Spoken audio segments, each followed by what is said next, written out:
Hey guys, Noel here, and it is Tuesday, and while I have a little bit of free time on my hands, I thought it would be fun to do a video game review for the video game section of the YouTube channel. I was actually going through some of my old YouTube videos, and I saw that about 2 years ago almost, I did a review of one of my all-time favorite fighting games, Street Fighter Alpha 3, and I thought to myself, you know, it might be fun for us to check out the Japanese version of said game. The game that we saw in the very cool documentary on Japanese television where a young Daigo Umehara brawled his way up to San Francisco to fight Alex Valle, or Val, however you want to describe it.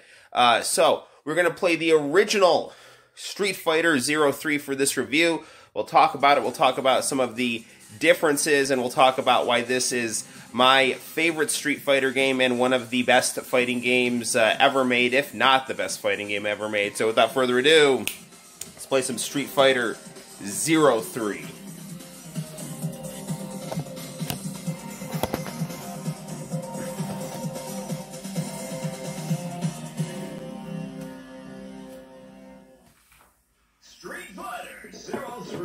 So, let's get down to some Street Fighter 03 action.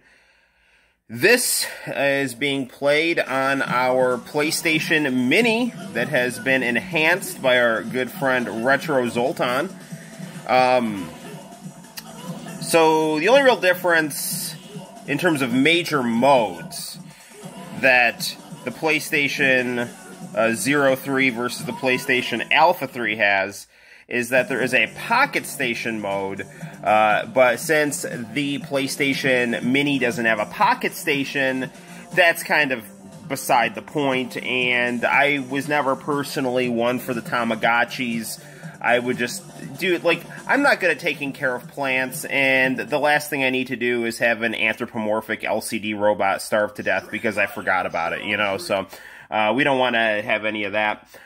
So anyway, this is some Street Fighter 03, and we'll check out the Attract mode, and then we'll get into some gameplay action right here. There we see Sodom, also known as Katana, for the American Final Fight enthusiasts, and you can see right here the opening is the same, except it says 03 instead of Alpha 3. Now, maybe you like Alpha, maybe you like Zero. I think I like both equally in terms of the name. I do kind of like Zero a bit more, I guess, because it's the quote-unquote authentic Japanese, but I also really like the way that Alpha sounds, because the whole point of Street Fighter 03 and the whole Street Fighter 0 series, Alpha series, is that, there you see your Pocket Station right there.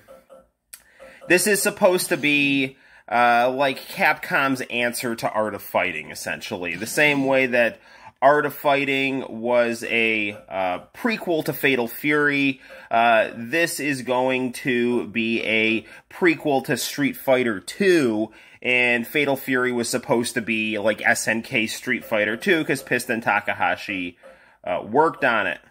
Let's put us up to Turbo 4? Hopefully that's not... let's do Turbo 3 for 03. We're going to go to our arcade mode. I set it down to 1 round for the purposes of brevity for this review. And you'll notice right off the bat, we do have some extra characters that are not in the arcade version. If you go through the World Tour mode, you're going to be able to unlock Evil Ryu and Guile. But for the purposes of this review, we're actually going to be my favorite fighter, Ken. And I'm a big fan of the Z-ism, which gives you 3 levels of super move in terms of its damage. The X-ism is like the single strong super move that you saw in Super Street Fighter 2 Turbo, and the V-ism is for custom combos that certain players like to string together. But I just like being able to have access to cool, flashy super moves to pull off. So we're going to be Ken. And you see right here the dynamic artwork that was really started a lot in the Darkstalkers vampire games.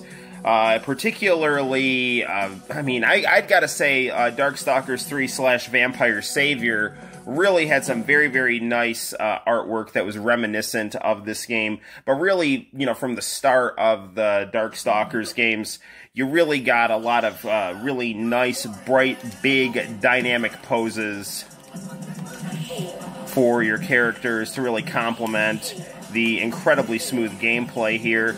And with the PlayStation Mini's power unlocked, you really see that it is much, much better than the off-the-shelf retail version.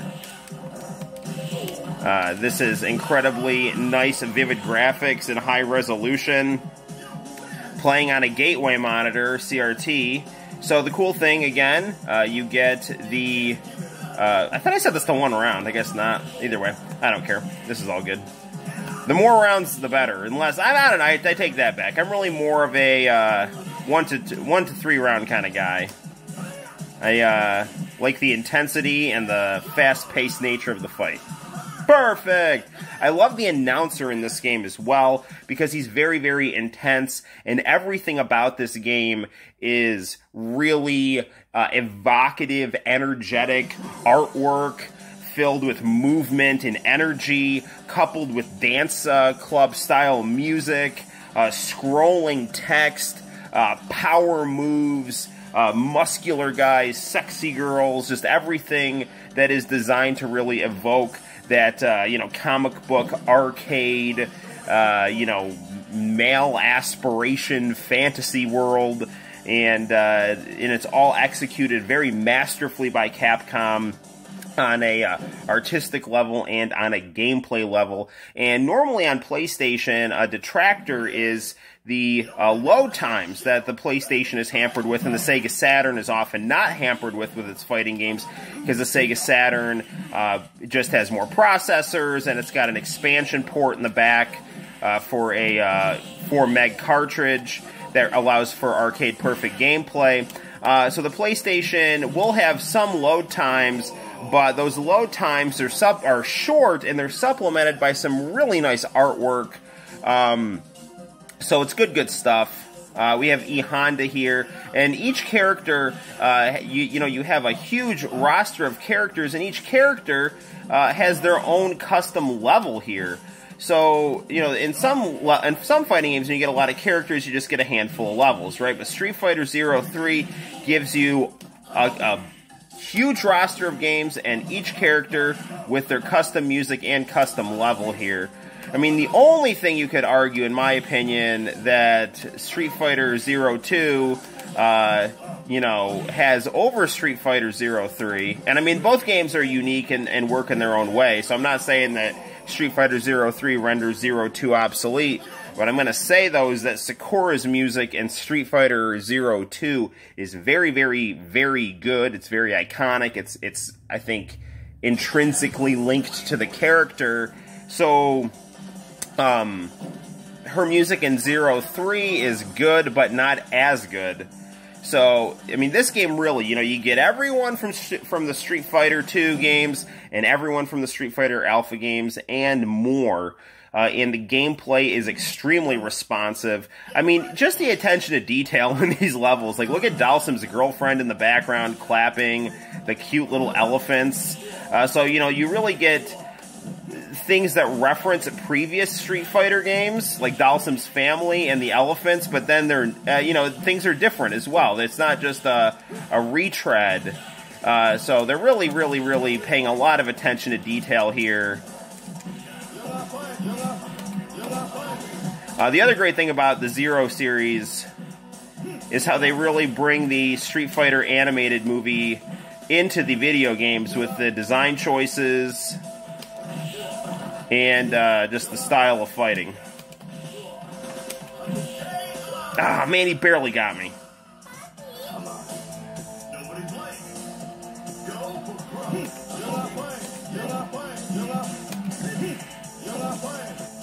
Very nice, you know, Indian music flavor attached to Dalsim's dance track here. So definitely high intensity, over the top anime fight. Not of the Dragon Ball level, coupled with high-intensity music that is, you know, relatable to the character's level and personality. A whole world is really woven together here, and done with a good level of expertise that sadly we don't really see in Capcom's newer efforts. Street Fighter V is not a terrible game. It was done too piecemeal in my opinion, and Marvel vs. Capcom Infinite really was aesthetically flat as far as I'm concerned. I mean, that's not to say that people didn't bust their butts making the game, but compared to this, it's not in the same league as Street Fighter 03. I think either of those games, personally. I think with Street Fighter V, their problem was their new redesigns of the characters were, I didn't like them very much. And the art direction of it was not bad, but it was a little too... It was a bit too realistic, and I thought was slightly bland, in my opinion. I think I tried to maybe make up for that with some over-the-top costumes and whatnot, but... Dude, Ken, come on! I was going for that super move there and it didn't connect. I'm gonna lose if I don't... Ah, shoot. Sorry, I'm gonna stop talking here. Got a good one here. Got him! Alright, there we go. I mean, just the amount of engagement that is produced from these fights in this game is really fantastic. And then again, you get a load screen, but the load screen has cool artwork with it, so it's really, really good stuff. And then, you know, the scrolling letters for the Z's. Birdie, you know, again... in my opinion, Birdie's, you know, seeming racial change is another Art of Fighting reference, because Mickey comes off, at least in Art of Fighting 1, is looking white, and then in Art of Fighting 2, he all of a sudden looks black, and he looks like Muhammad Ali. So I think, you know, Capcom is referencing that with Birdie all of a sudden looking like a black dude. But again, still with, you know, relatability to his Street Fighter 1 design. I mean, and it's definitely not an accident that Capcom is referencing a lot of Art of Fighting in these games. And that's, I think, why they put the Dan character in there, to try to balance it out and say, well, hey, we might be doing a lot of the stuff formulaically that Art of Fighting is doing, but at the same time, Art of Fighting did some huge, you know, knockoff aspects of Street Fighter, because by the time Art of Fighting had come out, Street Fighter 2 was obviously the most iconic... maybe the most iconic arcade game ever, and definitely set the mold for 2D fighting games. It didn't invent the mold, but it certainly created the standard by which all 2D fighting games, including Fatal Fury and Art of Fighting, set themselves, despite the fact that the, you know, original creator of Ken, Ryu, and Sagat was the person who created Art of Fighting and Fatal Fury.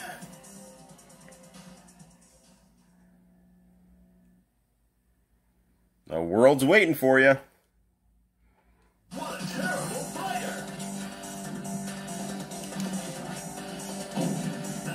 Super excellent! It's Karen.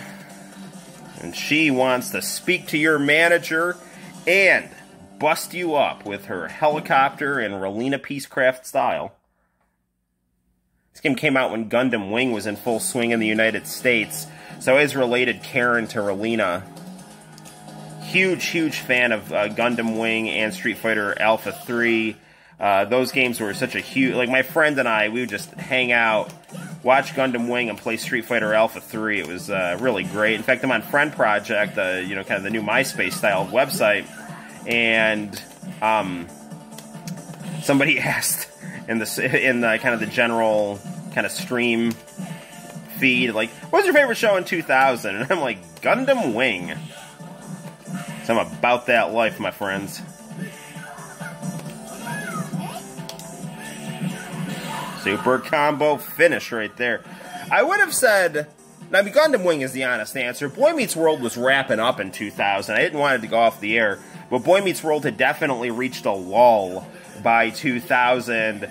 too many serious episodes. You know, everyone who watches Boy Meets World always says that once they get into college, too many serious episodes. The show, I think, was at its best 7th to 11th grade. I mean, it was still good, you know, when he was a senior and when he was in college, but, you know, the first, I mean, the kind of shark jumpy episode that Boy Meets World did was when Topanga ran away from home and then came back and she was staying with Corey, and then her evil Aunt Prudence, who played Lois Lane and had sexual tension with Mr. Feeney, decided to take care of her, you know, for the last year plus of school or whatever, because her parents decided to move. And they tried to do this, like, kind of teen romance focus with Corey and Topanga. And I mean, and it was like a fine episode and everything like that. And it was a kind of an okay, interesting change of pace. And obviously, as, you know, Corey got bigger, you know, there had to be more kind of adult, more mature challenges that he faced. So it's like, okay, I get that. But the lightheartedness of the show started to recede, and they started experimenting more with this drama crap. And, you know, the Boy Meets World of Vader and, you know, Corey and Sean acting like, you know, lunatics, like, you know, hijacking the school radio station to, you know, ask girls on dates, and, you know, just like, you know, lunatic teenage boy, you know, fun. And, you know, Mr. Feeney's like a dinosaur that can't move. If he, I'm sorry, if you don't move, he doesn't see you, like a T-Rex, you know? And then, you know, the other thing, too, is, like, as Mr. Turner receded from the show, the quality of the show declined as well. Because, you know, Mr. Turner was, like, the cool kickboxer, you know, shoot! Man, I'm talking too much about Boy Meets World. I guess got Raging Demon KO'd there. But anyway, I think everyone can agree that the more dramatic Boy Meets World got, the worse it got. And the reason I'm talking about that is because Boy Meets World Gundam Wing and Street Fighter 03, in the United States known as Alpha 3, were all very large parts of my life in the years 1999 and 2000. They blocked my move there. Of course, he's known as Goki here. More relatable to a Japanese demon. And we got Akuma here in the United States, which just means demon in Japanese. I don't know. Ah, jeez. Very, very nice facial expressions on these characters here. Really at all points during the fight here. I mean, the amount of attention to detail is really, really good. I mean, you can really understand why these sprites were used for so long. People, you know, would complain about Capcom using their sprites too much, but I'm sorry, when they look this good, you know, it is what it is, man. Ah, not again. See if we can survive this. I have no idea if we can survive this. It was stupid of me. I tried to lure him in for the super move. That's some cheap stuff right there, man. I blocked that, but I guess not. I don't know. But either way, this game is fantastic, and we are actually approaching about 20 minutes. So I think we've got a good taste of what Street Fighter 03 is all about. And one thing I actually really like about the PlayStation version of this game that is not in the Sega Saturn. Now, I don't know about the Sega Saturn. It's definitely not in the Dreamcast version or the PSP version. I don't have the Saturn version because it's like $500, and that's insane. No matter how much I love the Sega Saturn, is that you can actually just let this victory music play on a loop with the PlayStation version, and this music is really, really good. So there you have it, guys. I think we've got the gist of Street Fighter 03. In my opinion, the best Street Fighter game and probably the best fighting game ever made. A masterful piece of 2D video gaming. And I can't recommend it enough, whether you play it on the PlayStation or the Sega Saturn or the Sega Dreamcast or your PSP. You are not going to be disappointed. Till next time, guys, my name is Noel. You take care, and I will see you in the very near future. Bye-bye.